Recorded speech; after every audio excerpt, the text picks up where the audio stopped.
What is hyperstability?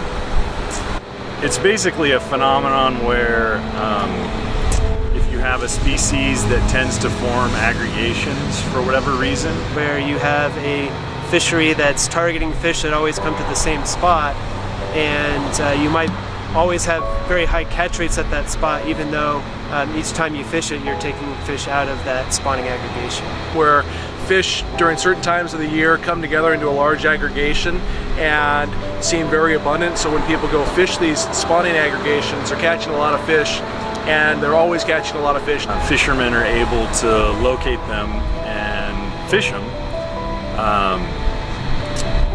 and because you have the whole population concentrated in one area, you can fish there and catch a lot of fish over and over and over again. No matter how many fish are actually in the population, because the animals are all coming to one spot. When you do this type of fishing, the problem is that you may mask overfishing. And that center of the population, that aggregation, may be shrinking over time. So when the animals disperse, their population may be much lower. So you don't realize that the population is declining when your catch is stable or maybe even increasing.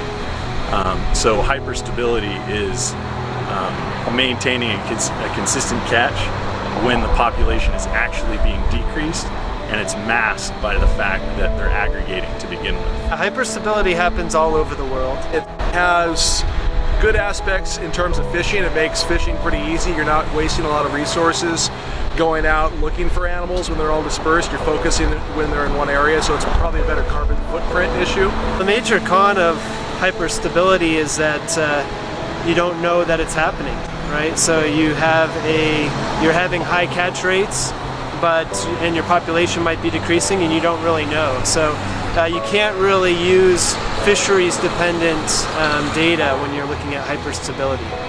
You'll have to use some sort of other survey method to figure out what your fish population is doing.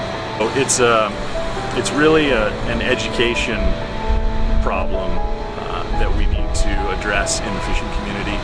The solutions to hyperstability in terms of proper management, it's first understanding that this is an issue with the fishery that you are fishing. There's a lot of research that still needs to be done. Fisheries should be monitored closely and conserved rather than heavily exploited.